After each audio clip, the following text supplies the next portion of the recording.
pomegranate. We have lahm, meat. We have ma, water. And we have laban and asal, milk and honey. But although these names are names that we're familiar with in this dunya, the haqiqah of those things, the taste of those things will be completely different.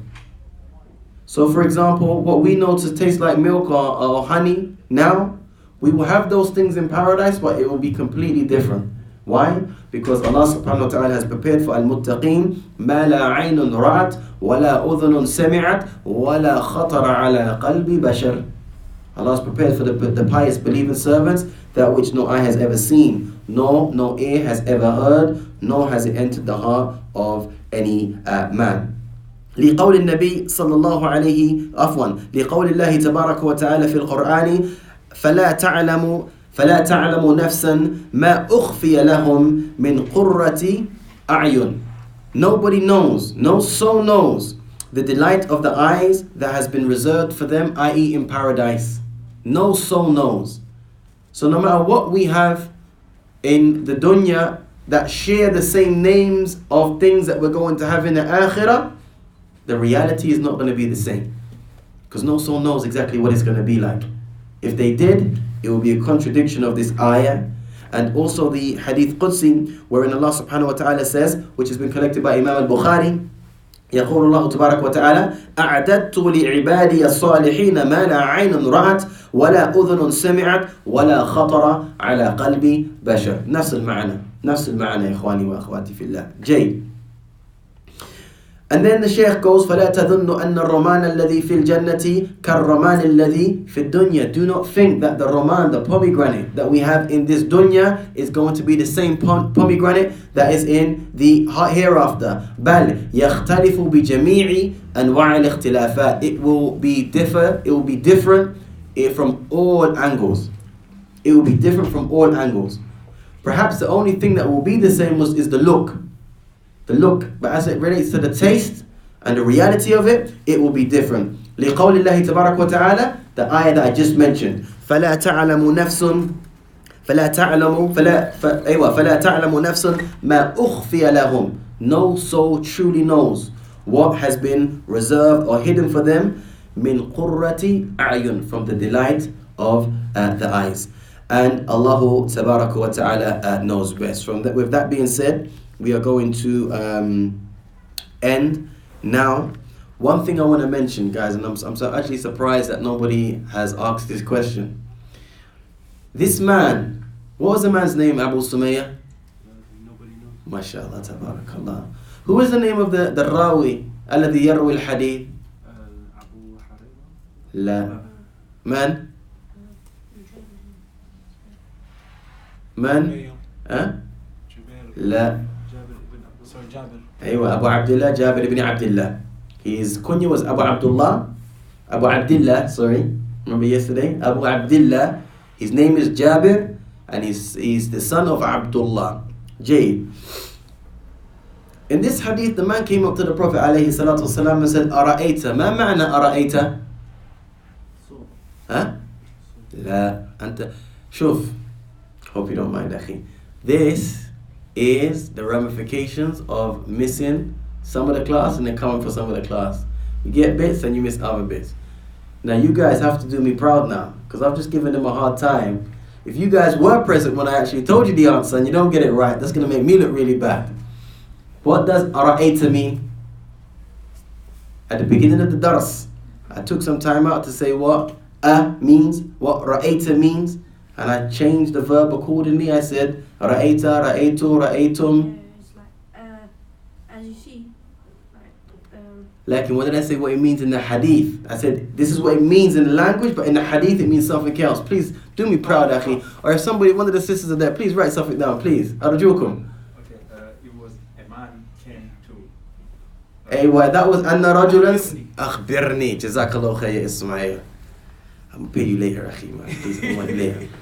It means akhbirni, akhi.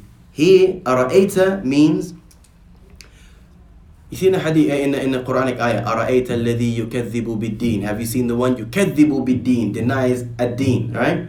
Ara'ayta means, have you seen? But here, أرأيت is used to mean أخبرني.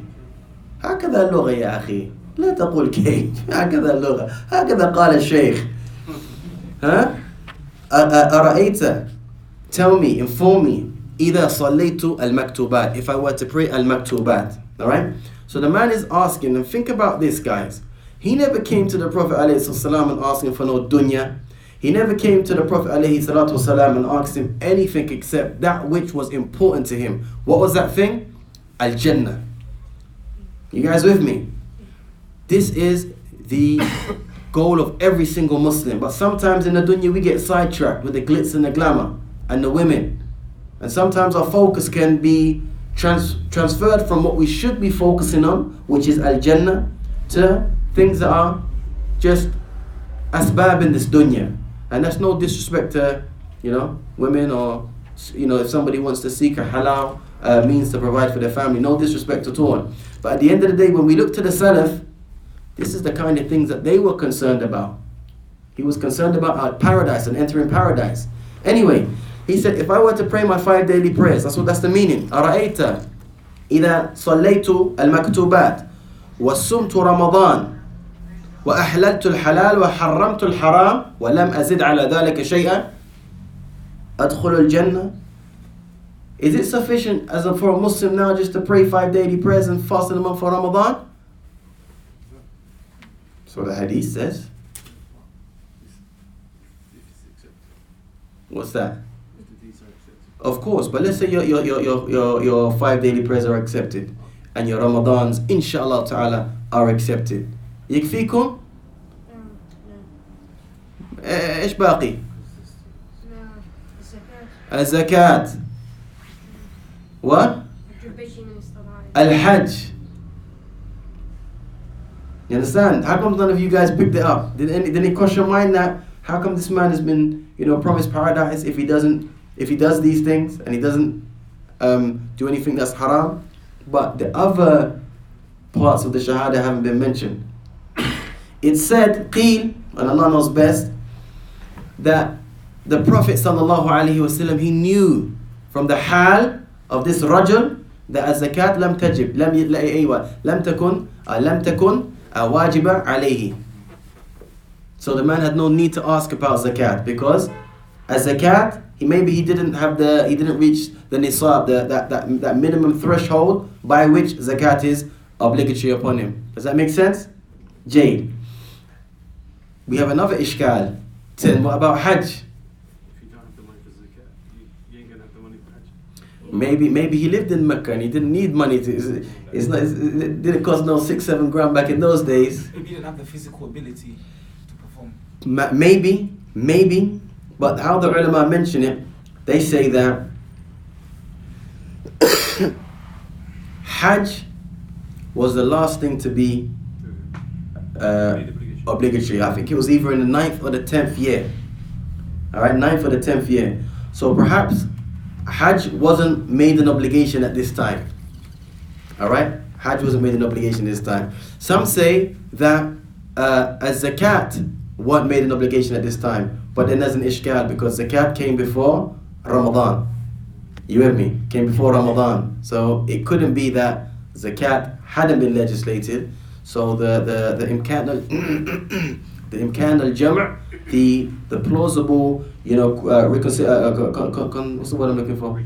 Reconciliation between the two is that the Prophet knew from the hal of this individual that az-zakat lam takun wajiba alayhi. Now, that's Jamil, right? Jamil Jiddan. At the very beginning. Come again? At the very beginning, does that mean there was no salah or any?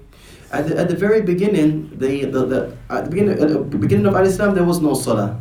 And then initially, before the salawat became 5 in number, the Muslims were only required to pray 2 times a day.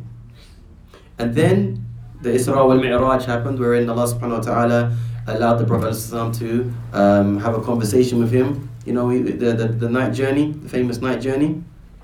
You familiar with Al-Isra wal Mi'raj? When Muhammad sallallahu alaihi wasallam went to and prayed with all the prophets. All the prophets in the heavens, and he ascended with Jibreel, until he had a conversation with Allah subhanahu wa ta'ala, Allah decreed that the salawat are going to be how many in number?